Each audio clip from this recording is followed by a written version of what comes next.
ప్రస్తుతం ఇండియా శత్రు దేశాల జాబితాలో తాజాగా తుర్కియా కూడా వచ్చి చేరింది. ఇక తుర్కియా విషయానికి వస్తే ముస్లిం దేశం, పాకిస్తాన్కు అత్యంత సన్నిహిత దేశం. ఇటీవల ముగిసిన ఆపరేషన్ సింధూర్లో పాక్ ఆయుధాలతో పాటు నిధులు సమకూర్చి ఇండియాపై ఎగదోసింది.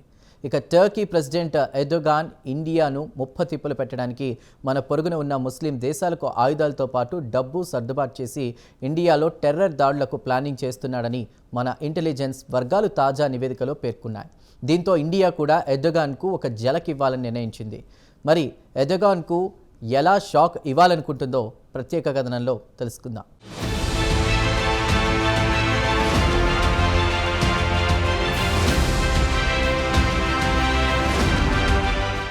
ఇండియా శత్రు దేశాల జాబితాలో కొత్తగా తుర్కియా కూడా వచ్చి చేరింది. ఇండియాను ఇరుకున పెట్టడానికి అందుబాటులో ఉన్న అన్ని అవకాశాలను వినియోగించుకుంటోంది. తాజాగా ఇండియాపై ఆపరేషన్ సింధూర్ యుద్ధంలో చైనా, తుర్కియాలు పాకిస్తాన్కు అండగా నిలిచాయి.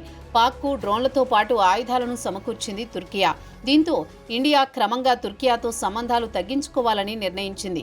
ఇండియా నుంచి పెద్ద సంఖ్యలో తుర్కియాకు టూరిస్టులు వెళుతూ ఉంటారు. తాజాగా ఆపరేషన్ సింధూర్ తర్వాత ఇండియా పౌరులు స్వచ్ఛందంగానే తుర్కియాతో పాటు అజర్బైజాన్కు వెళ్లడం మానేశారు. దీంతో తుర్కియాతో పాటు అజర్బైజాన్కు టూరిస్టుల ద్వారా వచ్చే రెవెన్యూ బాగా కోల్పోయింది. ఇక తుర్కియాలో ఫిబ్రవరి 6, 2023లో భారీ భూకంపంతో ఇబ్బందులు పడ్డప్పుడు ఇండియా ఆపన్నహస్తం అందించింది. అయినా ఇండియాకు వ్యతిరేకంగా కుట్రలు పన్నుతోంది తుర్కియా. దీంతో ఇండియా కూడా ఎర్డోగాన్కు గట్టి ఝలక్ ఇవ్వాలని నిర్ణయించుకుంది. తుర్కియాకు సైప్రస్తో దీర్ఘకాలం శత్రుత్వం ఉంది. దీన్ని అనుకూలంగా మలుచుకోవాలనుకుంటోంది ఇండియా. ప్రధాని మోదీ కెనడాకు G7 సదస్సుకు వెళుతున్నప్పుడు వయా సైప్రస్ వెళ్లాలనుకుంటున్నారు. తుర్కియాను నలుదిక్కుల నుంచి చక్రబంధంలో ఇరికించాలని చూస్తోంది. ఇప్పటికే ఇండియాలో బాయ్కాట్ తుర్కియా ఊపందుకుంది. ఇక తుర్కియా గ్రీస్ జలాల్లో చమురు, సహజ వాయువు అన్వేషణలు విస్తరించడం, సైప్రస్ సముద్ర ఎకనామిక్ జోన్లలో డ్రిల్లింగ్ కార్యకలాపాలను నిర్వహించడం పట్ల టర్కీ కూడా విమర్శలకు గురైంది. దీన్ని ఇండియా అనుకూలంగా మలుచుకోవాలనుకుంటోంది.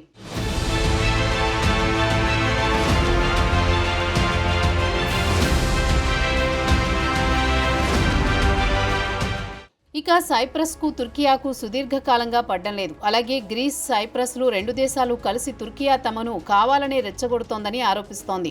Turkiye president Recep Tayyip Erdogan తమ భూభాగాలను ఆక్రమిస్తున్నాడని ఈ రెండు దేశాలు తరచూ ఎర్డోగాన్పై మండిపడుతుంటాయి.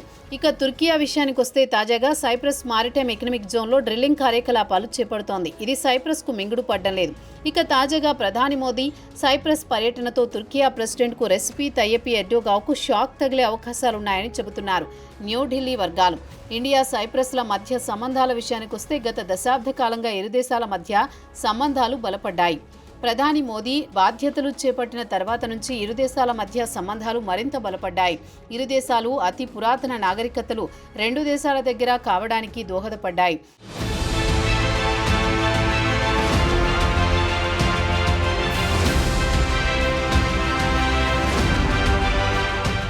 ఐక్యరాజ్య సమితి తీర్మానాల ప్రకారం ఇండియా సైప్రస్కు బై కమ్యూనల్, బై జోనల్కు సంబంధించిన అంశాల్లో సైప్రస్కు ఇండియా అండగా నిలిచింది.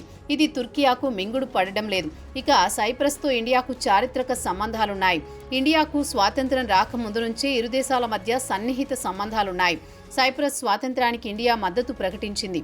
అలాగే సైప్రస్ కూడా ఇండియాతో బలమైన సంబంధాలు కొనసాగించింది. అలాగే సైప్రస్ తీవ్ర సంక్షోభంలో కూరుకుపోయినప్పుడు ఇండియా ఆపన్నహస్తం అందించింది. 1974లో ఇండియా సైప్రస్ సార్వభౌమత్వానికి మద్దతు ప్రకటించింది. రిపబ్లిక్ ఆఫ్ సైప్రస్ను గుర్తించి అండగా నిలిచింది. అలాగే సైప్రస్కు UN పీస్ కీపింగ్ ఫోర్స్ను పంపించినప్పుడు ఇండియా కూడా తన సైనికులను సైప్రస్కు పంపించింది.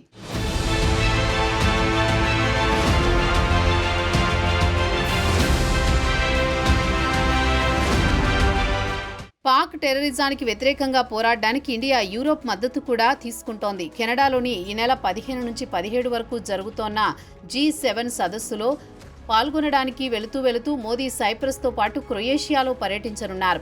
ఇక సైప్రస్తో పాటు క్రొయేషియా రెండు యూరోపియన్ యూనియన్లో సభ్య దేశాలు కాగా రొటేషన్ పద్ధతిలో జరిగే యూరోపియన్ యూనియన్ కౌన్సిల్ ప్రెసిడెంట్ పదవి వచ్చే ఏడాది ప్రథమార్థంలో సైప్రస్ దక్కించుకోనుంది. అయితే గత నెలలోనే మోదీ క్రొయేషియా, నెదర్లాండ్, నార్వేలో పర్యటించాలనుకున్నారు. అయితే పహల్గామ్లో టెర్రరిస్టులు 26 మంది హిందువులను ఊచకోత కోసిన తర్వాత మోదీ ఈ పర్యటన వాయిదా వేసుకున్నారు. ఇండియా సైప్రస్ చారిత్రాత్మకంగా చూస్తే బలమైన సంబంధాలున్నాయి.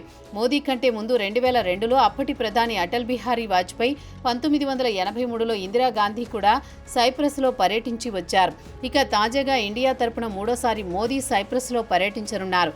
పాక్కు తుర్కియా మద్దతు తెలపడంతో పాటు ఆయుధాలు ఇచ్చి దాడులు చేయించడం ఇండియాకు మింగుడు పడ్డం లేదు.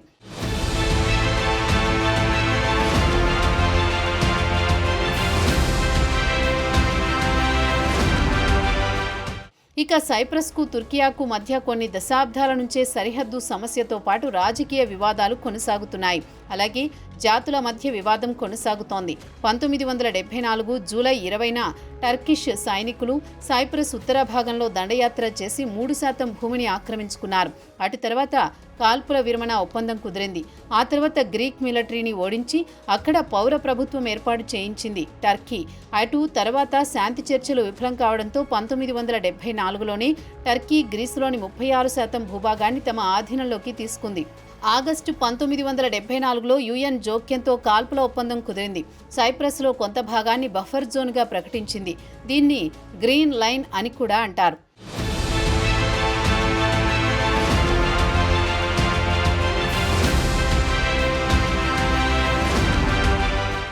ఇక సైప్రస్పై టర్కీకి ఎందుకు దండయాత్ర చేసిందంటే సైప్రస్లో ఉండే టర్కిష్ సైప్రోట్ మైనార్టీల ప్రయోజనాలను కాపాడేందుకని కుంటి సాకులు చెబుతోంది.